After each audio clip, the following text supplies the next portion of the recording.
ನಾವು ಸಿನಿಮಾಗಳಲ್ಲಿ ಒಂದು ಸೀನ್ ನೋಡಿರ್ತೀವಿ, ಕೋರ್ಟ್ ಸೀನು. ಅಲ್ಲಿ ಸಾಕ್ಷಿನ ಕಟಕಟೆಯಲ್ಲಿ ನಿಲ್ಲಿಸ್ತಾರೆ, ಭಗವದ್ಗೀತೆನ ತಂದು ಇಡ್ತಾರೆ, ಭಗವದ್ಗೀತೆನ ಮುಟ್ಟಿ ನೀನು ಪ್ರಮಾಣ ಮಾಡಿ ಸಾಕ್ಷಿ ಹೇಳು ಅಂತ. ಈ ಸೀನು ಇವತ್ತಿನ ಸಿನಿಮಾಗಳಲ್ಲೂ ಈ ಸೀನ್ ನೋಡ್ತಿದ್ದೀವಿ. ಆದರೆ ನನಗೊಂದು ಕುತೂಹಲ ಇದೆ ಸರ್, ಈ ನಿಜವಾಗ್ಲೂ ಭಗವದ್ಗೀತೆಯನ್ನು ಇಟ್ಟು ಸಾಕ್ಷಿ ಅಂತ ಹೇಳ್ತಾ ಇದ್ರಾ? ಆ ಪದ್ಧತಿ ಇತ್ತ? ಅದು ಯಾಕೆ ಕಾಲಕ್ರಮೇಣ ಅದು ತೆರೆಮರೆಗೆ ಸರಿತು ಅನ್ನೋದು ನನ್ನೊಂದು ಭಾರಿ ಕುತೂಹಲ, ತುಂಬ ದಿನಗಳ ಕಾಡ್ತಾ ಇದ್ದ ಪ್ರಶ್ನೆ ಇದು. ಈ ನಮ್ಮ ದೇಶದ ದುರಂತವೇ ಹೀಗೆ. ನ್ಯಾಯಾಲಯಗಳನ್ನ ಸಿನಿಮಾಗಳಲ್ಲಿ, ನಾಟಕಗಳಲ್ಲಿ ಚಿತ್ರಿಸಿದ ರೀತಿ ತಪ್ಪು. ಎರಡನೇದು, ಪೊಲೀಸು ನಮಗೆ ರಕ್ಷಣೆಗೆ ಬೇಕಾಗಿರೋರು, ಅವರನ್ನು ಚಿತ್ರಿಸಿದ ವಿಚಾರಗಳು ತಪ್ಪು. ಧರ್ಮವನ್ನು, ಅದು ವಿಶೇಷವಾಗಿ ಈ ದೇಶದ ಬಹುಜನರ ಧರ್ಮವನ್ನು ಕೀಳಾಗಿ ಕಂಡಿದ್ದು ಇನ್ನೂ ತಪ್ಪು. ಅದನ್ನು ಅವರು ಉನ್ನತೀಕರಿಸ್ತೀವಿ ಅಂತ ಹೋಗಿ ಇಲ್ಲದೇ ಇರೋ ಪ್ರಕ್ರಿಯೆನ ಜನರಿಗೆ ತೋರಿಸಿ ಅದರ ತಪ್ಪಭಿಪ್ರಾಯ ಹಾಕಿದ್ದು ಮತ್ತೊಂದು ತಪ್ಪು. ನನಗೆ ತಿಳಿದ ಮಟ್ಟಿಗೆ ನಮ್ಮ ತಂದೆಯವರು ಕೂಡ ಈಗ ಅವ್ರಿಗೆ 90 ವರ್ಷ, 89 ಮುಗೀತು. ಅವರೊಂದು 60 ವರ್ಷ ನ್ಯಾಯವಾದಿಗಳಾಗಿ ಕೆಲಸ ಮಾಡಿದ್ದರು. ನಾನೇ ಈಗ ಬರಬೇಡ ಅಂದಿದ್ದರಿಂದ ಅವ್ರು ಬಿಟ್ಟಿದ್ದಾರೆ. ನಮ್ಮ ಈ ಒಂದು ಅನುಭವದ ಮಾತಿನಲ್ಲಿ ಹೇಳೋದಾದರೆ, ಈ ಭಗವದ್ಗೀತೆ ಮೇಲಿಟ್ಟು ಪ್ರಮಾಣ ಮಾಡಿಸಿ ಅಂತಕ್ಕಂಥ ಪದ್ಧತಿ ಇರಲಿಲ್ಲ. ಇದನ್ನು ಮೊದಲವಾಗಿ ತಿಳ್ಕೋಬೇಕು.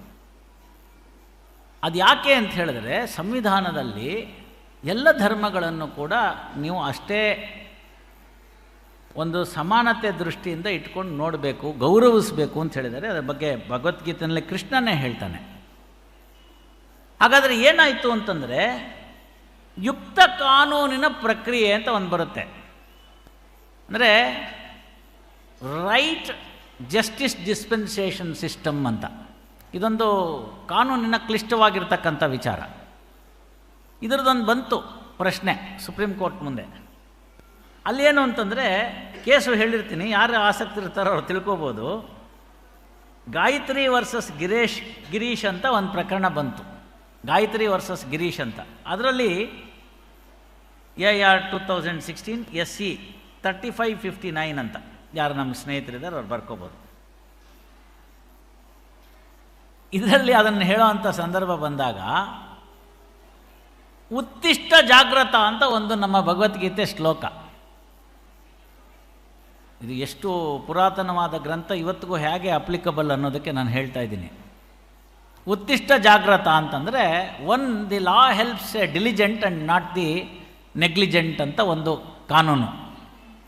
ಹಕ್ಕುಗಳ ಬಗ್ಗೆ ಎಚ್ಚರಿಕೆಯಿಂದ ಇರಬೇಕು, ಅಂಥವನನ್ನು ಸಹಾಯ ಮಾಡುತ್ತೆ ಅಂತ.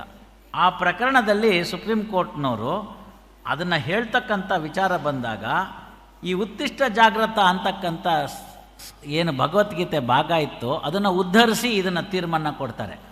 ಮೊದಲನೇದು. ಎರಡನೇದು, ಪಾವಿತ್ರತೆ ಕೇವಲ ಅದರ ಮೇಲೆ ಇಟ್ಟು ಸುಳ್ಳು ಹೇಳ್ತೀನಿ ಅಂತಂದರೆ ಅದಕ್ಕೆ ಪಾವಿತ್ರತೆಯೇ ಮರ್ತು ಹೋಗುತ್ತೆ. ಯಾಕೆ ನಮ್ಗೆ ಅದನ್ನಲ್ಲಿ ಜನಮಾನಸದಲ್ಲಿ ಅದು ಬಂದ್ಬಿಡ್ತು ಅಂತಂದರೆ, ಈಗಲೂ ಜನರಲ್ಲಿ ನಂಬಿಕೆ ಏನಿದೆ ಅಂದರೆ, ಭಗವದ್ಗೀತೆ ಮುಟ್ಟಿದವನು ಸುಳ್ಳು ಹೇಳಲ್ಲ ಅನ್ನೋ ಭಯ ಇದೆ. ಅದನ್ನು ಮುಟ್ಟಿ ಸುಳ್ಳು ಹೇಳಲ್ಲ ಅಂದ್ಕೊಳ್ಳೋ ದೃಷ್ಟಿನ ಬಿಂಬಿಸ್ತಕ್ಕಂಥದ್ದು ಭಗವದ್ಗೀತೆಯ ಒಂದು ಔನ್ನತ್ಯವನ್ನು ತೋರಿಸೋದಕ್ಕೆ ಸ್ಕ್ರಿಪ್ಟ್ ರೈಟರ್ ಸಿನಿಮಾದಲ್ಲಿ ಆ ಥರ ಮಾಡ್ತಾರೆ. ತಾವು ನೋಡಿ, ಭಗವದ್ಗೀತೆನೇ ಯಾಕೆ ಅಂತಂದರೆ, ಅಷ್ಟು ಜನಗ ಮಾನಸದಲ್ಲಿ ಭಯ ಇತ್ತು ಅವ್ರಿಗೆ. ಇದನ್ನು ಮಟ್ಟು ಸುಳ್ಳು ಹೇಳೋದಂತ. ಏಯ್ ನೋಡು, ನಿನ್ನಾಣೆ ಅಂದರೆ ನಿನ್ನಾಣೆ ಬೇಕಾಗಿಲ್ಲ ನನಗೆ, ನಿಮ್ಮ ತಾಯಿ ಆಣೆ ಹಾಕು ಅಂತಾರೆ. ಯಾಕೆ ತಾಯಿ ಆಣೆ ಹಾಕು ಅಂತಾರೆ ಅಂದರೆ, ತಾಯಿ ಶ್ರೇಷ್ಠಳು ಅಂತ. ಆಣೆ ಪ್ರಮಾಣಗಳು ನಿಮಗೆಲ್ಲ ಗೊತ್ತಿದೆ ಎಷ್ಟರ ಮಟ್ಟಿಗೆ ಈಗಿನ ಯುಗದಲ್ಲಿ ಅದು ಪ್ರಸ್ತುತತೆ ಅಂತ. ಹೇಳೋದೇ ಮೊದಲನೇ ಭಾಗನೇ ದೇವರ ಮುಂದೆ ಪ್ರಮಾಣ ಮಾಡಿ ಸುಳ್ಳನ್ನು ಹೇಳುತ್ತೇನೆ ಅಂತ. ಸತ್ಯ ಅಲ್ಲ, ಸತ್ಯವನ್ನಲ್ಲದೆ ಬೇರೇನು ಹೇಳುವುದಿಲ್ಲ ಅಂತ ನಾವು ಹೇಳ್ತಿರ್ತೀವಿ. ಅವನು ಹೇಳ್ತಾನೆ ಸತ್ಯವಲ್ಲದೆ ಬೇರೇನು ಹೇಳುವುದಿಲ್ಲ ಅಂತ ಹೇಳೋ ಅಂತಂದರೆ, ಸತ್ಯವನ್ನು ಬಿಟ್ಟು ಬೇರೆಲ್ಲ ಹೇಳುತ್ತೇನೆ ಅಂತ ನಾನು. ಆ ಪ್ರಮಾಣ ಒಂದು ಕೇವಲ ಕ್ಯಾಶುಯಾಲಿಟಿ ಆಗಿಬಿಟ್ಟಿದೆ. ಹಾಗಾಗಿ ತಾವು ತಿಳ್ಕೊಂಡಿರ್ತಕ್ಕಂಥ ಭಗವದ್ಗೀತೆಯನ್ನು ಮುಟ್ಟಿಸಿ ಪ್ರಮಾಣ ಮಾಡ್ತಕ್ಕಂಥ ಅನ್ನೋ ಪದ್ಧತಿ ನ್ಯಾಯಾಲಯದಲ್ಲಿ ಇರಲಿಲ್ಲ. ಪಿಕ್ಚರ್ನಲ್ಲಿ ಆ ಥರ ತೋರಿಸಿದ್ದಾರೆ. ಜನಕ್ಕೇನಿರಬೇಕು ಅಂತಂದರೆ, ನೋಡಿ ತಮಗೆಲ್ಲ ಇವತ್ತು ಗೊತ್ತಿದೆ, ಇವತ್ತಿನ ಪೊಲೀಸ್ ವ್ಯವಸ್ಥೆಯಲ್ಲಿ ಒಂದು ಘಟನೆ ನಡೀತು ಅಂತಂದರೆ ದುರ್ಘಟನೆ, ಅದಕ್ಕೆ ಅವ್ರು ನೋಡ್ತಕ್ಕಂಥದ್ದೇ ಮೊದಲು ಈ ಟೆಕ್ನಿಕಲ್ ಎವಿಡೆನ್ಸ್ ಅಂತ. ಇಲ್ಲೂ ಇದೆ, ಆ ಮೂಲೆಯಲ್ಲಿ ನೋಡಿದ್ರೆ ಗೊತ್ತಾಗುತ್ತೆ. ಒಂದು 360 ಡಿಗ್ರೀಸ್ ಒಂದು CCTV ಹಾಕಿಟ್ಟಿದ್ದಾರಲ್ಲಿ. ಎಂಥ ದೇಶ ರೀ ನಮ್ಮದು. ನನಗೆ ನೆನಪಿದೆ, 3ನೇ ಕ್ಲಾಸ್ 4ನೇ ಕ್ಲಾಸಲ್ಲಿ ನಾನಿದ್ದಾಗ ಮೇಡಮ್ಗೋ ಇನ್ನೊಬ್ರಿಗೋ ಏನೋ ಹೇಳಿತ್ತು, ನಮ್ಮ ಕ್ಲಾಸಲ್ಲಿ ಯಾರೋ ರಬ್ಬರ್ ತೊಗೊಂಡೋ ಪೆನ್ಸಿಲ್ ತೊಗೊಂಬಿಟ್ಟಿತ್ತು ಅಂತಂದರೆ ಮೇಡಮ್ ಕೇಳೋರು, ಎಲ್ಲ ಚೆಕ್ ಮಾಡಿಸ್ತೀನಿ ಅಂತ.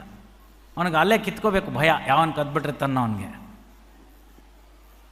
ಆವಾಗ ನಮ್ಮನೆಯಲ್ಲಿ ಏನು ಹೇಳಿರ್ತಿದ್ರು ಅಂತಂದರೆ, ನಮ್ದಲ್ಲಿರೋ ವಸ್ತು ಮುಟ್ಟಬೇಡ, ಕಬ್ಬಣದಲ್ಲಿ ಬೀದಿನಲ್ಲಿ ಬಿದ್ದಿರ್ತಕ್ಕಂಥ ಕಬ್ಬಣ ತೊಗೊಂಬಂದರೆ ಮನೆಗೆ ತೊಂದು ಬರುತ್ತೆ, ಶನಿ ಅಂಟ್ಕೊಳ್ಳುತ್ತೆ, ಇದೆಲ್ಲ ಹೇಳಿದ್ರು. ಕೊನೆಗೇನು ಹೇಳಿದ್ರು ಅಂದರೆ, ಇಲ್ಲಿ ಭುಜದಲ್ಲಿ ಚಿತ್ರಗುಪ್ತರು ಅಂತ ಇರ್ತಾರಪ್ಪ, ಅವರೆಲ್ಲ ನೋಡ್ತಿರ್ತಾರೆ, ನಾಳೆ ದಿನ ತೊಂದರೆ ಆಗುತ್ತೆ ಅಂತ. ವ್ಯಾಸರಾಯರು ಕನಕದಾಸರಿಗೆ ಅಮ್ನಿ ಪ್ರೆಸೆನ್ಸ್ ಆಫ್ ಗಾಡ್ ಅಂತ ಪ್ರಶ್ನೆ ಬರುತ್ತೆ. ಭಗವಂತ ಸರ್ವವ್ಯಾಪಿ ಅನ್ನೋ ಪ್ರಶ್ನೆನ ಪಾಠ ಮಾಡಿರ್ತಾರೆ ಬೇರೆ ಶಿಷ್ಯರುಗಳ ಜೊತೆಗೆ. ಮಾರನೇ ದಿನ ಏಕಾದಶಿ ಇರುತ್ತೆ, ನಾಳೆ 26 ಇದ್ದ ಹಾಗೆ. ಎಲ್ಲರಿಗೂ ಒಂದೊಂದು ಬಾಳೆಹಣ್ಣು ಕೊಟ್ಬಿಟ್ಟು ಯಾರೂ ನೋಡದಿರೋ ಜಾಗದಲ್ಲಿ ಹೋಗಿ ತಿನ್ಕೊಂಡು ಬನ್ನಿ ಅಂತ ಹೇಳ್ತಾರೆ. ಇದೆಲ್ಲ ತಮಗೆ ಗೊತ್ತಿರ್ತಕ್ಕಂಥದ್ದು. ಒಬ್ಬನು ಬಾಗಿಲಿಂದ ಹೋಗಿ ಕುತ್ಕೊಂಡ್ಬರ್ತಾನೆ, ಇನ್ನೊಬ್ನು ಮಂಚದ ಕೆಳಗಡೆ ಹೋಗಿ ತಿನ್ಕೊಂಡು ಬರ್ತಾನೆ, ಇನ್ನೊಬ್ಬನು ಊರಿಂದ ಆಚೆಗೆ ಹೋಗಿ ತಿನ್ಕೊಂಡು ಬರ್ತಾನೆ. ಕನಕದಾಸರು ಮಾರನೇ ದಿನ ಬಾಳೆಹಣ್ಣು ವಾಪಸ್ ತಂದು ಕೊಡ್ತಾರೆ. ಎಲ್ಲರೂ ನಗ್ತಾರೆ, ಇವನಿಗೊಂದು ಯಾರು ಇಲ್ಲದಿರೋ ಜಾಗದಲ್ಲಿ ಬಾಳೆಹಣ್ಣು ತಿನ್ನಕ್ಕೆ ಬರಲಿಲ್ಲ, ಇವನ ನಮ್ಮ ಮೇಷ್ಟ್ರು ತುಂಬ ಒಳ್ಳೆ ಹುಡುಗ ಕನಕ ಅಂತ ಕರೆದು ಪ್ರೀತಿ ಮಾಡ್ತಾರೆ ವ್ಯಾಸರಾಯರಿಗೆ, ನೋಡೋಣ ಅಂಥೇಳಿ ಕಿಸ ಅಂತ ನಗ್ತಿರ್ತಾರೆ. ವ್ಯಾಸರಾಯರು ಪ್ರಶ್ನೆ ಕೇಳ್ತಾರೆ, ಯಾಕೋ ಕನಕ ವಾಪಸ್ ತಂದ್ಬಿಟ್ಟು ಅಂತ. ಗುರುಗಳೇ, ನೆನ್ನೆ ತಾವೇನು ಪಾಠ ಮಾಡಿದ್ರಿ ಅಂತ. ಭಗವಂತ ಸರ್ವವ್ಯಾಪಿ, ಅವನೆಲ್ಲ ನೋಡ್ತಿರ್ತಾನೆ ಅಂತ. ನನಗೆ ಭಗವಂತ ಇಲ್ಲದಿರೋ ಜಾಗ ಸಿಕ್ಕಲಿಲ್ಲ ಭೂಮಿ ಮೇಲೆ. ಯಾರು ನೋಡದೇ ಇದ್ರು ಭಗವಂತ ನೋಡ್ತಾನಲ್ವಾ, ಅವನು ನಿಜ ಸುಳ್ಳು ಹೇಳ್ತಾನಲ್ವಾ, ಹಾಗಾಗಿ ನಾನೆಲ್ಲಿ ತಿನ್ನಬೇಕು ಅಂತ ವಾಪಸ್ ಕೊಟ್ಟೆ ಅಂತ. ಈ ಒಂದು ಪ್ರಸಂಗವನ್ನು ಗಮನದಲ್ಲಿಟ್ಕೊಂಡು ಯಾವ್ಯಾವ ಮಕ್ಕಳಿಗೆ ನಾವು ಪಾಠ ಹೇಳಿರ್ತೀವಿ, ಅವ್ರು ನಾಳೆ ಯಾರು ಸುಳ್ಳರಾಗೋದಿಲ್ಲ. ಆಗ ನಿಮಗೆ ಯಾವ ಭಗವದ್ಗೀತೆ ಪ್ರಮಾಣ ಬೇಕಾಗಿಲ್ಲ. ಒಳಗಿರ್ತಕ್ಕಂಥ ಆಂತರ್ಯದಲ್ಲಿರ್ತಕ್ಕಂಥ CCTV ಯಾವುದು ಅಂದರೆ ಚಿತ್ರಗುಪ್ತರು. ಆ ಚಿತ್ರಗುಪ್ತರ ಮುಂದೆ ಎಲ್ಲ ಆಡಿಯೋ ವಿಷುವಲ್ ರೆಕಾರ್ಡ್ ಆಗಿರುತ್ತೆ. ಹಾಗೆ ಒಂದು ಪ್ರಜ್ಞೆ, ಅಂತಃಪ್ರಜ್ಞೆ ಬಂದುಬಿಟ್ರೆ ಒಳಗಿರ್ತಕ್ಕಂಥ ಅರ್ಜುನನ ಎಲ್ಲ ಅನುಮಾನಗಳು, ಅನುದಿನ ಅನುಕ್ಷಣ ಉಂಟಾಗ್ತಕ್ಕಂಥ ಪ್ರತಿ ಅನುಮಾನಗಳು ಕೂಡ ನಿವಾರಣೆ ಆಗ್ತಾ ಹೋಗುತ್ತೆ. ಪ್ರತಿ ಕ್ಷಣದಲ್ಲಿ ಇದನ್ನು ಮಾಡಲಾ ಬೇಡವಾ, ಮಾಡಿದ್ರೆ ಅನುಕೂಲ ಏನು ಅನಾನುಕೂಲ ಏನು ಅಂತ. ಹ್ಯಾಮ್ಲೆಟ್ ಅಂತ ಒಂದು ನಾಟಕದಲ್ಲಿ ಶೇಕ್ಸ್ಪಿಯರ್ ಕೂಡ ಅದನ್ನೇ ಬರ್ತಾನೆ, to be or not to be ಅಂತ. ಆ ದ್ವಂದ್ವಗಳು ಬರ್ತಕ್ಕಂಥದ್ದು ಮನುಷ್ಯನಿಗೆ ಸಹಜ. ಯಾವಾಗ ನಮಗೆ ನಮ್ಮ ವಿಚಾರಗಳ ಬಗ್ಗೆ ಸ್ಪಷ್ಟತೆ ಇರುತ್ತೆ, ನಮ್ಮ ವಿಚಾರದ ಗುಣಾವಗುಣಗಳ ಬಗ್ಗೆ ಸ್ಪಷ್ಟತೆ ಇರುತ್ತೆ, ಭಗವಂತ ನಮಗೇನು ಕೊಟ್ಟಿದ್ದ ಅದು ನನಗೆ ಬಂದಿರತಕ್ಕಂಥ ಪ್ರಸಾದ ಅಂತ ನಾವು ಕಲ್ತ್ಕೋತೀವಿ. ಅವತ್ತಿನ ದಿವಸ ಆಸೆ ಒಳಗಡೆನೇ ಇರುತ್ತೆ ಲೈನು, ದುರಾಸೆ ಕಡೆಗೆ ಹೋಗಲ್ಲ. ದುರಾಸೆ ಕಡೆಗೆ ಹೋಗಲಿಲ್ಲ ಅಂದರೆ ಯಾವ ಪ್ರಮಾಣನೂ ಬೇಕಿಲ್ಲ. ಇದೇ ವಿಷಯದಲ್ಲಿ ಗಮನಕ್ಕೆ ಹಾಕ್ತೀನಿ ನೋಡಿ. ತಮಗೆಲ್ಲ ಮೊನ್ನೆ ಗೊತ್ತಿದೆ, ಒಂದು ಉತ್ತಮವಾಗಿರ್ತಕ್ಕಂಥ ಹೊಸದೊಂದು ಕಾರನ್ನ ತೆಗೆದುಕೊಂಡಂಥ ಒಬ್ಬ ವ್ಯಕ್ತಿ 6 ಜನ ಫ್ಯಾಮಿಲಿ ಸಮೇತ ಹೋಗಿದ್ದಾರೆ. ಒಂದು ಲಾರಿ ಅದರ ಮೇಲೆ ಬಿದ್ದು 6 ಜನ ಆ ರಸ್ತೆಯಲ್ಲಿ ತೀರ್ಕೊಂಡು ಹೋಗ್ಬಿಡ್ತಾರೆ. ಕಾರಣಾಂತರದಿಂದ ಆ ಲಾರಿ ಡ್ರೈವರ್ ಬದುಕ್ಬಿಟ್ಟಿದ್ದಾನೆ. ಯಾರೋ ಪ್ರಶ್ನೆ ಮಾಡ್ತಾರೆ ಹೋಗಿ ಆತನ್ನು. ಆಗ ಅವ್ನು ಕೊಡೋದು ಉತ್ತರ ಅಂದರೆ, ನಾನು ತುಂಬ ನೋವಲ್ಲಿದ್ದೀನಿ, ದಯವಿಟ್ಟು ಏನು ಪ್ರಶ್ನೆ ಕೇಳಬೇಡಿ ಅಂತ. ಪಾಪ ಪ್ರಜ್ಞೆ ಎಲ್ಲಿ ಸುಪ್ತವಾಗಿದೆ ನೋಡಿ. ಅವನಿಗನ್ಸುತ್ತೆ ಈಗ ಅಲ್ಲಿ ಏನು ಪ್ರಶ್ನೆ ಆಗಿದ್ದು. ಅವನು ಹೇಳ್ತಾನೆ, ಹಿಂದಿನಿಂದ ಒಂದು ಕಾರ್ ಬಂತು, ಅವನು ಅಡ್ಡಾದಿಡ್ಡಿಯಾಗಿ ಚಾಲನೆ ಮಾಡ್ದ, ಆ ಕಾರ್ ಮೇಲೆ ನಾನು ಹತ್ತಿಸ್ಬಿಡ್ತೀನಿ ಅನ್ನೋ ಪ್ರಜ್ಞೆಯಿಂದ ನಾನು ಬ್ರೇಕ್ ಹಾಕಿದೆ. ನನ್ನ ಗಾಡಿಯಲ್ಲಿ ತುಂಬ ಸಾಮಾನುಗಳಿತ್ತು, ಸರಂಜಾಮುಗಳು.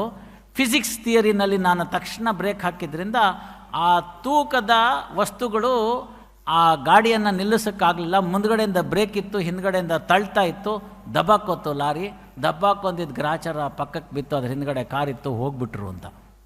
ಇಲ್ಲಿ ಆಸೆ ಏನು, ದುರಾಸೆ ಏನು, ಧಾವಂತ ಏನು, ನೀವೇ ನೋಡ್ಕೋಬೇಕಾಗಿರ್ತಕ್ಕಂಥದ್ದು. ಯಾವ ಚಿಕ್ಕ ಮಗು ಕೇಳಿದ್ರು ಹೇಳುತ್ತೆ, it is because of that fellow, that car fellow moving in a haphazard manner, overtaking the lorry and automatically this lorry had to put the brake ಅಂತಂದರೆ ಇದಕ್ಕೆ ಯಾರು ಜವಾಬ್ದಾರರಾದ್ರಿ? ಇದಕ್ಕೆ ಯಾರು ಪ್ರಮಾಣ ಬೇಕಿದಕ್ಕೆ? ಯಾವ ಪ್ರಮಾಣ ನೀವು ತೊಗೊಂಬಂದು ಹೇಳ್ತೀರಿ ನನ್ನ ತಪ್ಪಿಲ್ಲ ಅಂತ? ನೇರವಾಗಿ ತಪ್ಪಿಲ್ದಲ್ಲೇ ಇರ್ಬೋದು. 6 ಜನರ ಪ್ರಾಣಕ್ಕೆ ಕಾರಣವಾಗಿದ್ದು ಲಾರಿ ಬ್ರೇಕ್ ಹಾಕಿದ್ರಿಂದ. ಅವನು ಯಾಕೆ ಬ್ರೇಕ್ ಹಾಕ್ದ ಅಂತಂದರೆ ಇನ್ನೊಂದು ಕಾರ್ ಅಡ್ಡ ಬಂತು ಅಂತ ಹೇಳ್ತಾ ಇದ್ದಾನೆ. ಇಂಥ ವಿಚಾರಗಳನ್ನ ತೀರ್ಮಾನ ಮಾಡುವಾಗ ನಮಗೆ ಎಷ್ಟು ತೊಂದರೆ ಆಗಬೇಕು? ಹಾಗಾಗಿ ಅಲ್ಲಿ ಬರ್ತಕ್ಕಂಥದ್ದು ಪ್ರಮಾಣ ಅನ್ನೋದಕ್ಕಂಥದ್ದು ಅಂತಂದರೆ, ಯಾರಿಗೆ ಅಂತಃಪ್ರಜ್ಞೆ. ಇವತ್ತು ನೋಡಿದ್ವಿ ನಾವು, ಎಷ್ಟೋ ಜನ ಆ ಕೋಟಿ ಗೀತವನ್ನು ಪಾಲ್ಗೊಂಡು ಸರ್ಟಿಫಿಕೇಟ್ನ ತೆಗೆದುಕೊಂಡು ಹೋದವರು, ನಿಮ್ಮಲ್ಲಿ ನಾನು ಒಂದು ವಿಚಾರವನ್ನು ಹೇಳೋದಕ್ಕೆ ಈ ಸಂದರ್ಭದಲ್ಲಿ ಇಷ್ಟಪಡ್ತೀನಿ. ಈ ವೇದಿಕೆ ಮುಖಾಂತರ ಇಂಥ ಒಂದು ಉತ್ತಮವಾದ ಕಾರ್ಯವನ್ನು, ಅವಕಾಶವನ್ನು ಗುರುಗಳು ಕೊಟ್ಟಿದ್ದಾರಲ್ಲ, ಅದಕ್ಕೆ ಒಂದು ಶ್ಲೋಕವನ್ನು ಯಾರಾದರೂ ಭಗವದ್ಗೀತೆಯನ್ನು, ಒಂದು ಶ್ಲೋಕ, 700 ಬೇಡ, ಪ್ರಕ್ಷಿಪ್ತವಾದ 701 ಹಿಡ್ಕೊಂಡ್ರೂ ಪರವಾಗಿಲ್ಲ, ಒಂದು ಶ್ಲೋಕವನ್ನು ಭಗವದ್ಗೀತೆಯನ್ನು ನಿಮ್ಮಲ್ಲಿರ್ತಕ್ಕಂಥ ಹಿರಿಯರು ನಿಮ್ಮ ಮಕ್ಕಳಿಗೆ ಕಳಿಸ್ಬಿಡಿ. ಅವ್ರು ಯಾರು ಮುಂದೆ ಆ ಕಾರ್ ಡ್ರೈವರು ಆಗಲ್ಲ, ಈ ಲಾರಿ ಡ್ರೈವರು ಆಗಲ್ಲ. ಅಷ್ಟು ಅಶ್ಯೂರೆನ್ಸ್ ನಾನು ಕೊಡ್ತೀನಿ.